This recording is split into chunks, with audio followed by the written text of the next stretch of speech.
Hello friends, welcome to Devanshka diaries. ఇప్పుడు మీరు వినబోతుంది మన్నించు ఓ ప్రేమ స్టోరీలోని 60వ భాగం.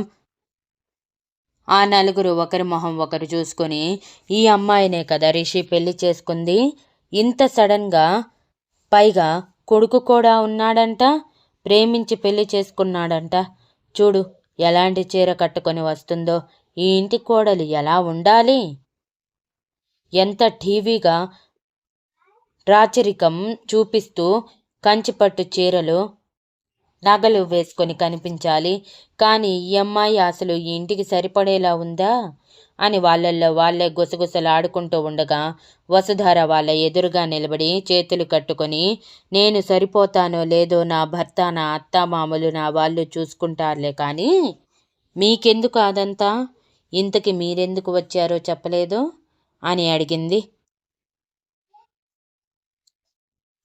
అంత చిన్నగా మాట్లాడుకున్న వసుధార విని కౌంటర్ ఇవ్వటంతో షాక్ అయిన ఆరుగురు గుట్కలు మింగి, సారీ, మీ అత్తయ్య వాళ్ళని కలవటానికి వచ్చాము అని అంటారు. ప్రమీల ఇబ్బందిగా, తను మా కోడలు, మీకు తెలుసు కదా, ఆల్రెడీ పరిచయం కూడా అయ్యింది అని అనగానే, హా, ఎందుకు తెలియదు, ఎవరికి తెలియకుండా సీక్రెట్ మ్యారేజ్ చేసుకొని కొడుకు పుట్టాక రివీల్ చేశారు కదా అని చిరునవ్వుతో కౌంటర్ ఇచ్చారు వాళ్ళల్లో ఒకడు కాకపోతే ఇంకొకరిని కన్నాక అందరికీ పరిచయం అవుతాను, మీకేంటి, మా విషయాల్లో వేలు పెట్టే హక్కు మీకేం ఉంది, ఒక ఇంటికి వచ్చినప్పుడు మర్యాదగా మసులుకోవటం కూడా రాదు, తిరిగి వాళ్ళు కూడా అదే వెటకారం ఆడితే మాత్రం మమ్మల్ని అవమానించారు అని తెగ ఏడుపులు పెడబొబ్బులు, అంతే కదా అత్తయ్య గారు అని అమాయకంగా మొహం పెట్టి ప్రమీల గారి వైపు చూసింది వసుధార. దెబ్బకి ఆరుగురి నోర్లు మూతబడి కోపంగా ప్రమీల గారి వైపు చూస్తే ప్రమీల గారు ఇబ్బందిగా నవ్వుతూ, ఇప్పుడు ఇదంతా ఎందుకు వసుధారా, ముందు వచ్చిన పని చూడు అని అన్నారు. అయ్యో మర్చిపోయాను అంటూ వాళ్ళ వైపు తిరిగి, మా అత్తయ్య వాళ్ళని ట్రూ కోర్స్ మనీ అడిగారంట కదా, ఎందుకు, ఆ మనీ దేనికి యూజ్ చేస్తారు, ఏ విధంగా యూజ్ చేస్తారు, ఎక్కడెక్కడ ఎంత యూజ్ చేస్తారు, ఎలాంటి బట్టలు కొంటారు, ఎంతమంది పిల్లలకి పంచుతారు,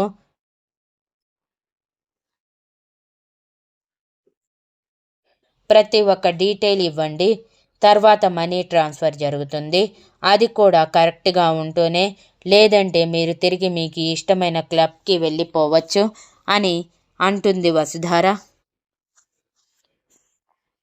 వాట్ అంటూ ఆ ఆరుగురు ఒక్కసారిగా పైకి లేచి, ఏంటిది ప్రమీల, మీ కోడలితో అవమానించటానిక మమ్మల్ని పిలిపించావు, మేము అడిగింది మిమ్మల్ని ఈ అమ్మాయిని కాదు, అండ్ మేము ఆ మనీ ఎలా ఖర్చు చేస్తామనేది మా ఇష్టం, అది మా మీద డిపెండ్ అయి ఉంటుంది, అంతేకాని ఈ అమ్మాయికి చెప్పాల్సిన అవసరం లేదు, అసలు ఈ అమ్మాయి ఎవరు మధ్యలో దూరటానికి, మేము పెట్టే మనీ డీటెయిల్స్ అడుగుతుందా, ఇంత జరుగుతున్నా నువ్వేం మాట్లాడవేంటి ప్రమీల అని అడిగారు.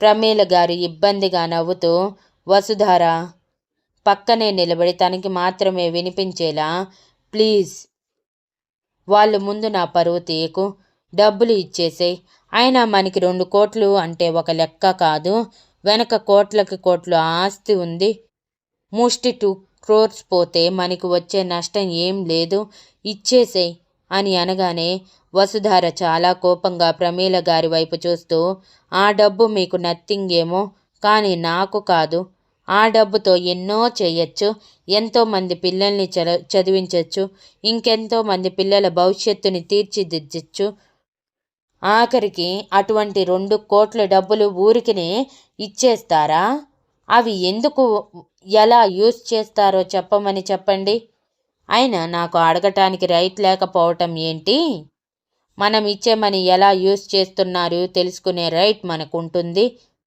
సో వాళ్ళు ఇలా మాట్లాడుతుంటే ఎక్కడో ఏదో తప్పు జరుగుతుందని నాకు అనిపిస్తుంది, చెప్పండి, డీటెయిల్స్ ఇస్తారా లేదా ఇక్కడి నుంచి వెళ్ళిపోతారా అని అడిగింది వసుధార సీరియస్గా.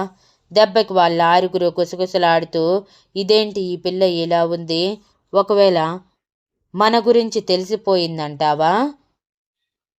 అలా కానీ తెలిసి ఉంటే ఇక మన సంగతి అంతే. మనం ప్రతిసారి ఇలాంటివి పెట్టి ఎంత నొక్కేస్తున్నామో ఈ పిల్లకి కానీ తెలిసిందంటే మన పరువు పోవటంతో పాటు మన కుటుంబం పరువు కూడా పోతుంది. ఇప్పుడేం చెయ్యాలి అని అనుకుంటూ ఉంటే వసుధార చాలా గట్టిగా చెప్తారా లేదా అని అరవటంతో ఆరుగురు తేరుకొని, డీటెయిల్స్ అన్నీ మా క్లబ్ అకౌంటెంట్ చూసుకుంటారు, మేము డబ్బు మాత్రమే కలెక్ట్ చేస్తాం.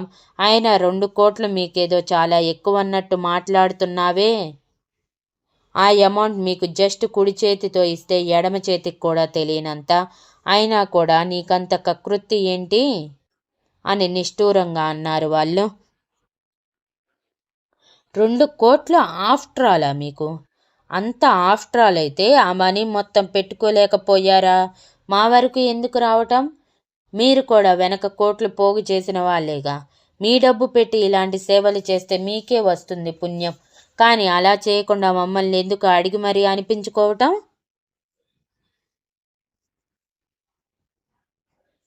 మీరందరూ కలిసి ఒక 5-6 కోట్లు చెక్ రాయండి, సరిపోతుంది. మీ ఆరుగురు ఉన్నారు కాబట్టి ఒక్కొక్కరి తరపున ఒక్కొక్క కోటి. ఇక్కడే ఇప్పుడే చెక్ రాసి నా ఎదురుగా పెట్టండి.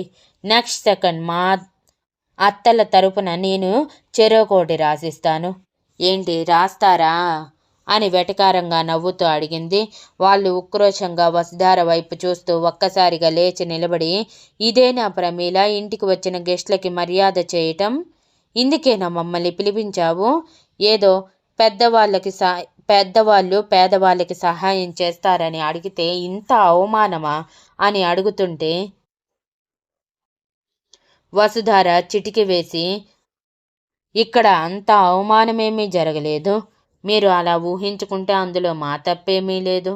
అసలు మేము ఇస్తున్న అమౌంట్లో మీరు ఎంత నొక్కేస్తున్నారో నాకు తెలుసు. మీలాంటి వాళ్ళని బొచ్చెడు మందిని చూశాను. మీరు నాకు ఒక లెక్క.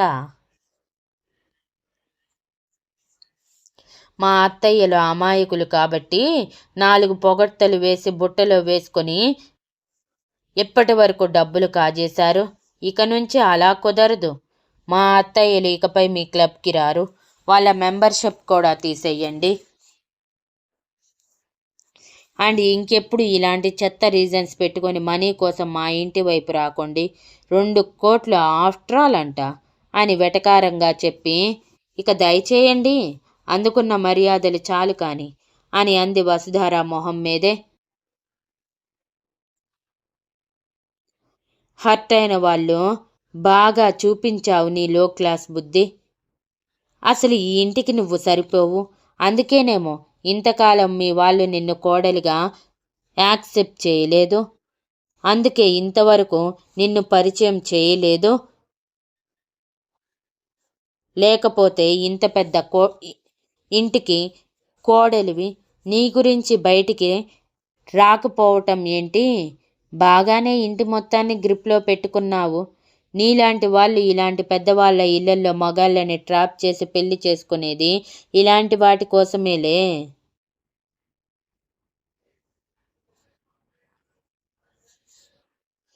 ఆ డబ్బంతా నువ్వే నొక్కేసి 7 వారాల నగలు చేయించుకుని దిగేసి మరీ తిరుగుతావు.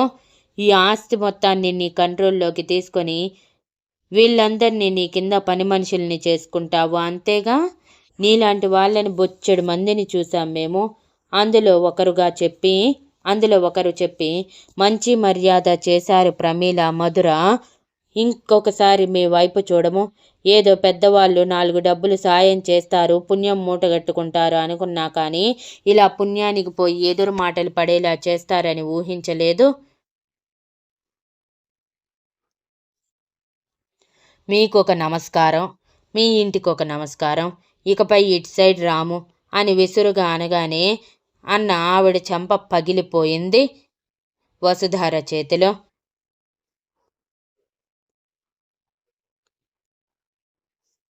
అంతే, అప్పటి వరకు ఇబ్బందిగా తమ ఫ్రెండ్స్ వైపు చూస్తున్న ప్రమీల గారు, మధుర గారితో సహా మిగిలిన వాళ్ళందరూ షాక్ అయి చూస్తూ ఉంటే వసుధార ఆమెకి వేలు చూపిస్తూ మాటలు మర్యాదగా రానివ్వు. నేను ఈ ఇంటి కోడల్ని అంటే నా ఇంటిని గ్రిప్లోకి తీసుకున్నా అని కాదు, నా ఇంటిని నేను చక్కదిద్దుకుంటున్నా అని అర్థం. అది మీలాంటి వాళ్ళకి అర్థం కాదులే. దాదాపు 45 సంవత్సరాలు 50 వయసుకు వచ్చినా కూడా స్లీవ్లెస్ జాకెట్ వేసి జారిపోయే చీరలు కట్టి మగాళ్ళని వలలో వేసుకోవాలని చూసే మీలాంటి వాళ్ళకంటే పద్ధతిగా నా వరకు నేను నా ఇంటిని చక్కదిద్దుకుంటూ ఉండటం ఎంతో లక్షణమైన పని.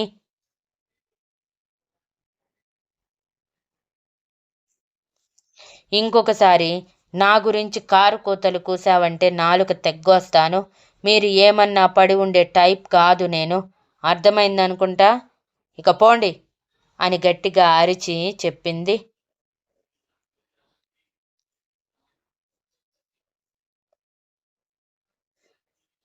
అప్పుడే బయటికి వచ్చారు గాయత్రీదేవి గారు, సుశీల గారు ఇద్దరు జరుగుతున్న తతంగం చూసి షాక్ అయితే సుశీల గారు దానిని అడ్డు పెట్టుకొని ఏదైనా చేయాలనుకున్నారు. కానీ పానీ గారు చెప్పిన విషయం గుర్తుకు వచ్చి, చాలా కరెక్ట్గా ఆన్సర్ చెప్పావు వసుధార, లేకపోతే వీళ్ళకి నోర్లు ఆగక వాళ్ళ ఇష్టానికి మాట్లాడుతున్నారు అంటూ వెనకేసుకొని రాగానే వసుధార వెటకారంగా ఆవిడ వైపు చూసింది నవ్వుతూ. గాయత్రీదేవి గారు జరుగుతున్న గొడవ చూసి విసుగ్గా, అసలు ఇక్కడ ఏం జరుగుతుంది అని అడిగితే కొట్టించుకున్న ఆవిడ, మీ మనవరాలు ఇంటికి వచ్చిన గెస్ట్లకి మంచి మర్యాద చేసింది.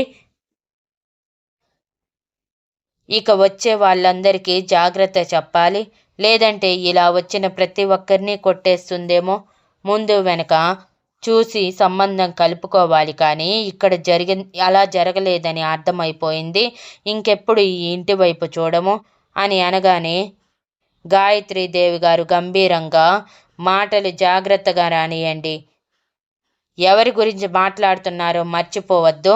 తను ఈ మల్హోత్రా ఇంటి కోడలు అని అనగానే వాళ్ళు భయపడిపోయి, క్షమించండి గాయత్రీదేవి గారు, కానీ ఈ అమ్మాయి మా విషయంలో ప్రవర్తించిన తీరు మాత్రం తప్పే అని బల్లగుద్దినట్టు చెప్పి బయటికి కదిలేలోపు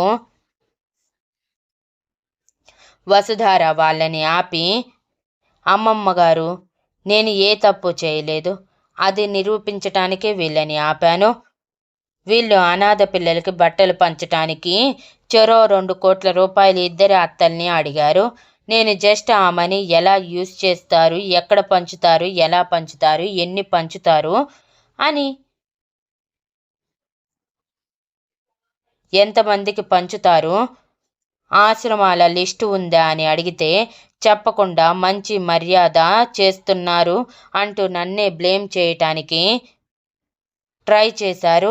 పైగా నా గురించి చాలా తప్పుగా మాట్లాడారు. అందుకే నాకు కోపం వచ్చి కొట్టాను. నిందలు భరించడానికి నేనెప్పుడూ సిద్ధంగా ఉండను అమ్మమ్మ గారు, అందుకే రియాక్ట్ అయ్యాను. నేను చేసిన దానిలో తప్పేం లేదు.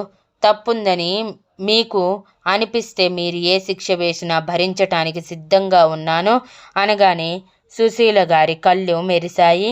ఖచ్చితంగా గాయత్రీదేవి గారు వసుధారని శిక్ష వేస్తారని అనుకొని. Thank you for listening and please like, share, comment and subscribe.